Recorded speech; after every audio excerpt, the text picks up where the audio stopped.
కేసీఆర్ను విచారణకు పిలవడానికే నందకుమార్ వాంగ్మూలం తీసుకున్నారని అనుకోవచ్చా?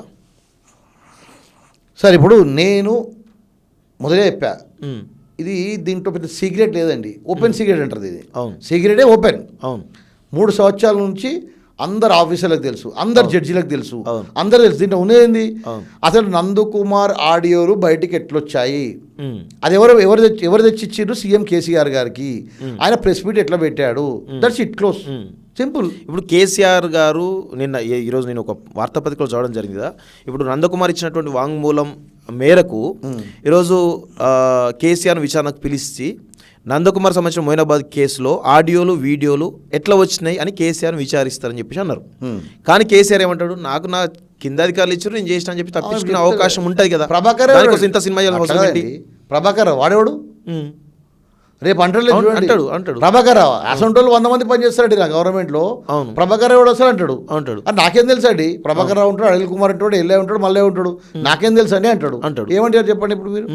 సో ఇక్కడ ఉన్న ఏకైక సాక్ష్యం, నా కేసులో అట్లా అనడానికి లేదు, అదే చెప్తున్నా అందరికీ, నా కేసులో ఉన్న ఏకైక సాక్ష్యం ఆయన్నే సీఎంగా ఉన్నప్పుడే ప్రెస్ మీట్ పెట్టాడు. ప్రెస్ మీట్ పెట్టినప్పుడు సరే ఏది అంటే సీఎంకు ఏది తెచ్చిస్తే నువ్వు ప్లే చేస్తావా, దీని గురించి ఎక్స్ప్లెయిన్ చేశాడు కదా. మోడీజీ అమిత్ షాజీ ఎవరు ఆపు క్యావోనా ఇత్తా కిత్తా గవర్నమెంట్ గిరాతే అని చెప్పి ఒక్క ఎమ్మెల్యేతో మాట్లాడితే గవర్నమెంట్ పడిపోతుందా? మీరు 38 మంది ఎమ్మెల్యేలు రాత్రి కొనుక్కుంటే గవర్నమెంట్ పడిపోదా? మేము చేసే పాపమేముందండి, మేము ఒక బిజినెస్ మ్యాన్ని, నేను బిజినెస్ చేసుకుంటున్నా, నేను వ్యాపారం చేసుకుంటున్నా, అందరితో ఫ్రెండ్షిప్ ఉన్నది. నాకు అత్యధికంగా ఉన్న వాళ్ళు టీఆర్ఎస్ ఫ్రెండ్స్ ఉన్నారు, నాకు కాంగ్రెస్ వాళ్ళు ఉన్నారు, బీజేపీ వాళ్ళు అందరు ఉన్నారు. సో నేను గవర్నమెంట్ చేంజ్ చేయాల్సిన అవసరం నాకేమొచ్చింది? నాకేం సంబంధం అండి పాలిటిక్స్తో? నేను బీజేపీలో ఉన్నానా, నేను ఆర్ఎస్ఎస్లో ఉన్నానా, నేను ఏమైనా కాంగ్రెస్లో ఉన్నానా? నేను ఏ పార్టీకి సంబంధం లేదు. ఒక అమాయకుడిని బలి చేస్తే ఏమవుతుంది? అమాయకుడు వెంబడి ఎవరు ఉండరు, దేవుడు ఉంటాడు. ఆ దేవుడు చూపిస్తున్నాడు ఇదంతా. అవును, ఇదండి. సో ఇప్పుడు మొయినాబాద్ ఫామ్ హౌస్ కేసులో ప్రధానంగా మీరు ఒక 4 ఎమ్మెల్యేలు కావచ్చు, రామచంద్ర భారతి కావచ్చు, ఎవరైతే కూర్చున్నారో అప్పుడు లైవ్లో అందరూ కూడా దొరకడం జరిగింది కదా.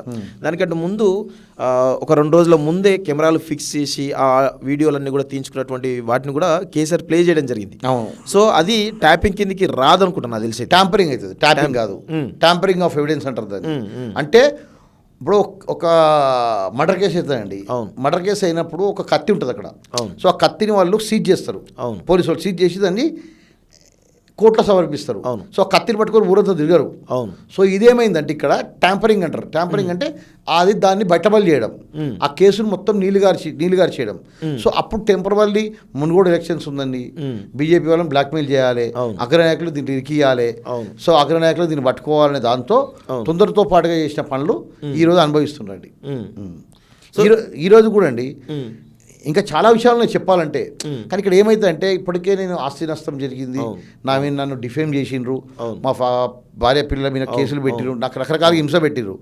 సో ఈరోజు కూడా నాకు ఏంటంటే అసలు ఎవరు ఎక్కడ ఉన్నారో తెలియదు, అసలు లోపల ఎవరు ఎక్కడ మ్యాక్స్ ఫిక్సింగ్ తెలియదు. సో ఈ మ్యాక్స్ ఫిక్సింగ్ ఏ ఆఫీసర్ ఎక్కడ ఉన్నారో తెలియదు, అందరూ ఒకటే గవర్నమెంట్ పనిచేసిన వాళ్ళు, ఏ ఆఫీసర్ ఎక్కడ లీక్ ఇస్తారో తెలియదు, ఏ రాజకీయ నాయకుడు ఎక్కడ ఉంటారో తెలియదు. ఈరోజు బీజేపీ ఉన్న రాజకీయ నాయకుడు టీఆర్ఎస్కి వస్తాడు, టీఆర్ఎస్ ఉన్నప్పుడు బీజేపీకి వస్తాడు, కాంగ్రెస్కి వస్తాడు. సో ఈ దాంట్లో అందుకే రాజకీయంగా ఎవరు శత్రువులు ఉండరు, మిత్రులు ఉండరు అని అంటారు కదండి. ఈరోజు ఎంతోమంది బీజేపీ నాయకులు పోయి ఇప్పుడు కాంగ్రెస్లో కలిసిర్రు, కాంగ్రెస్ నాయకులు పోయి బీజేపీలో కలిసిర్రు. సో ఈ షిఫ్టింగ్ అవుతూ ఉంటారు. సో ఇక్కడ ఏమవుతుంది అంటే అంత వాళ్ళ పొలిటికల్గా ఉన్న వాళ్ళంతా వాళ్ళు ఒకటే అవుతారు. ఇట్లా మన దగ్గర ఉన్న ఎవిడెన్స్లు మనం బయట పెట్టుకొని మనకు రిస్క్ ఎందుకు? ఈరోజు కూడా నేను గవర్నమెంట్ అడుగుతున్నా, నాకు సెక్యూరిటీ ప్రొవైడ్ చేయండి. ఈరోజు నేను ఇంటెలిజెన్స్ అధికారిని అడుగుతున్నా, ఇప్పటికి థ్రెట్ పర్సెప్షన్ రిపోర్ట్స్ 2 సార్లు తెప్పించుకుర్రు, ఎందుకు నాకు సెక్యూరిటీ ఇవ్వట్లేదు? అంటే నాకేం జరిగితే ఎవరు కారణం? కల్వకుంట్ల వాళ్ళ ఫ్యామిలీ కారణమా, దగ్గుపాటి వాళ్ళ ఫ్యామిలీ కారణమా, ఇప్పుడున్న రేవంత్ రెడ్డి వాళ్ళు రెస్పాన్సిబిలిటీ తీసుకుంటారా? ఎవరు తీసుకుంటారండి రెస్పాన్సిబిలిటీ? ఇప్పటికీ జరిగిన నష్టం చాలు. సో అట్లా ఉంది కాబట్టి ఇంకా కొన్ని విషయాలు, చాలా లోతైన విషయాలని ఏ విధంగా ఇన్వెస్టిగేషన్ నడుస్తుంటే నేను ఆ విధంగా దీన్ని ఓపెన్ చేస్తాను.